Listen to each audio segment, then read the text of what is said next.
Welcome back. My name is Yes, my name is Sai-Hi, and we're reading and playing interactive fiction known as Sensei-pong.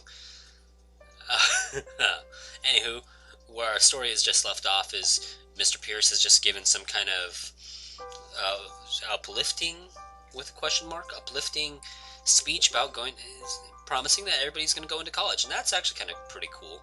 Now, if he promises to do that, we'll hold him against him if he doesn't. And if even one kid drops out, we'll remind him every single day.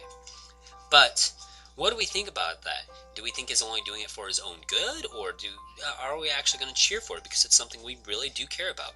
Or are we just cheering because we don't want to be the only person left out of not cheering?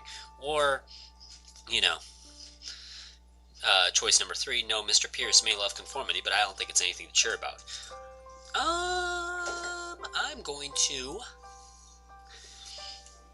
I'm gonna go against what I did last time and say no. I think Mr. Pierce cares more about his own success than he does ours.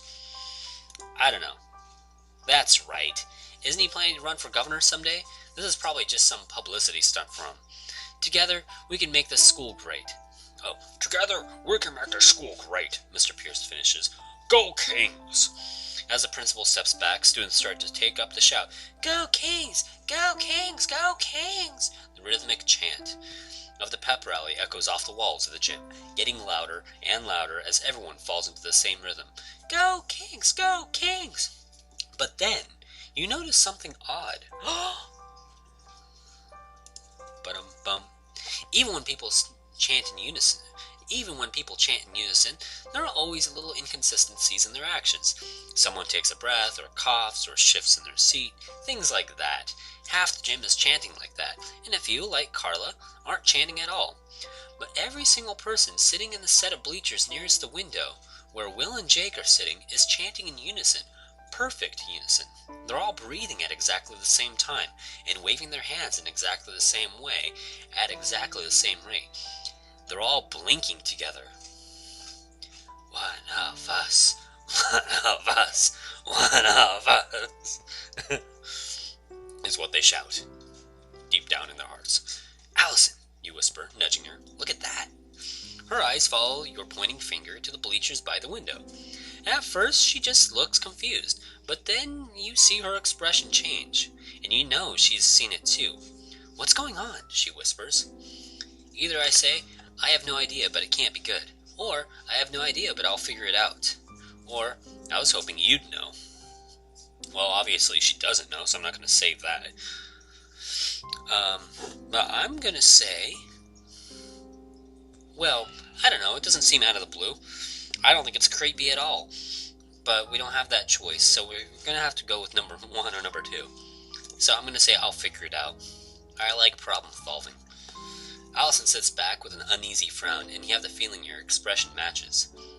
Whatever is going on is most likely supernatural, but you don't know anyone who has power that can have this effect on people.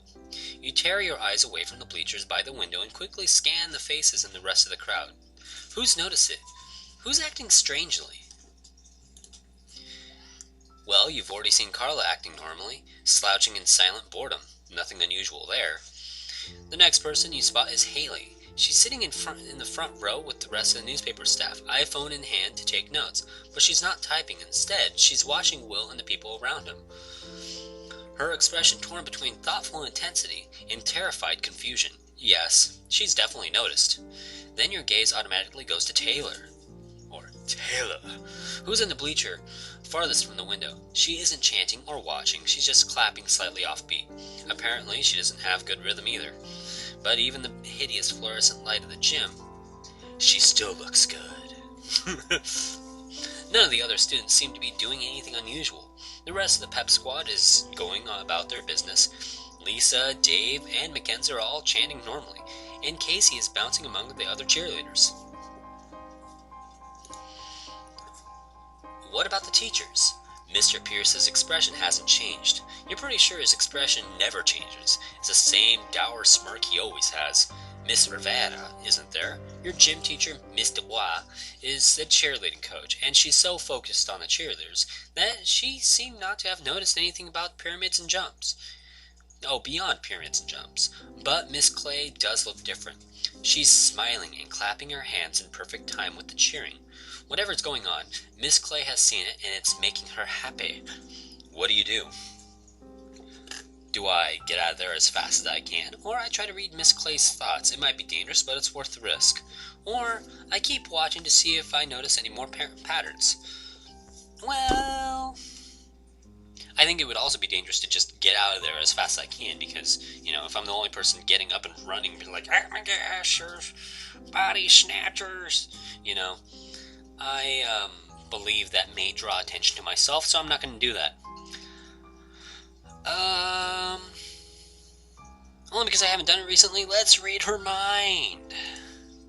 Your eyes close and your fingers curl around the edge of your bleacher as you try to focus your mind. Every bit of concentration feels like a heavy thing you're hauling out of a deep pit, or a fish at the end of a long line that you're trying to reel in. But little by little, you manage to clear your mind until all you can hear is your heartbeat, and all you can feel is silence. Slowly, you extend your thoughts towards Miss Clay. You're met with a buzzing sound that by now is painfully familiar, in addition to just being painful. It's the exact same feedback when you tried to read Jake's thoughts. Is Miss Clay affected by someone else's magic too? Is it possible she even has powers of her own? If she does, she'd be the first adult with powers you've ever found. You drop back, heart pounding. Are you okay? Allison whispers. You grimace. Let's get out of here. Next. You and Allison push your way out of the gym with everyone else, hurrying to get somewhere you can talk about this, or at least somewhere that isn't here. A hand grabs at your arm, and you turn to see Haley. Pong! Her voice is low and urgent, and the look in her eyes is deeply unsettled. Did you see that? You don't want to say anything out loud. If there's someone around who can make 50 kids do exactly the same thing at the same time, maybe that person can also eavesdrop on your conversations. You meet Haley's eyes directly and give her the smallest of nods. You can tell by the subtle shift in her expression that she understands. The minute you and Allison are out of the gym, you pull out your phone and text Haley, "Let's talk." You start to write "today," but then delete it. You don't have time to talk about this. Tonight is the pep squad party. Instead, you finish with "tomorrow. We'll text again with time." Almost instantly, you get the answering text, "okay." I'm glad she's on our side, Allison says quietly. That pep rally wasn't at all what you expected. You're going to have to figure out what's going on with Miss Clay, and what's going on with Will, and what's going on with all the people sitting in the bleachers by the window. But first, you're going to have to live through the pep squad party. So, next time on Sensei-pong, Chapter 4, Party Time Excellence! Like and subscribe, everybody.